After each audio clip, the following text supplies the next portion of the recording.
केनता सुंदर दिशुचे नहीं के प्याल छती सकालू सकालू जेंता आमर घर के बजारू प्याल छती आसला मुई तो देखी करिया रही ना पारली न प्याल छती के मुई रांधबी बोली करी पहला धुई धुआ दे करी बाछि देनी हेतके गुटे खुरी रे किछि हल्दी पान दे करी प्याल छती के केते टाइम लगी रखी देनी रखी सारला परे हेतके मुई इटा रांधबार लगी मसला बाटली मसला बाटबार लगी उइल लेसुन 3-4 कला सोरसो मिर्चा और जीरा नहीं करी इटार गुटे पेस्ट बनै देनी हेतके गैस ते कड़े बसे करी तेल गरम कली तेल गरम हैला उतारू सेने ई पेस्ट के पके करी सेने हल्दी गुण मिर्चा गुण आरु मसला गुण माने दे करी इटा के भल भाबे कसनी मसला कसी ही गला परे सेने से प्याल छती के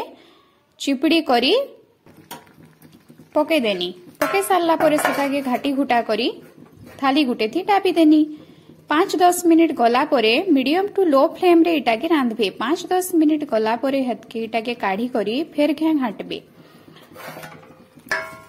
देखबे इटा जंता सीझी आएबा हेतके इटा के गुटे प्लेट के काढ़ी करी सर्व करबे आरु केनता लागला जे मते कमेंट सेक्शन थी जणाबे।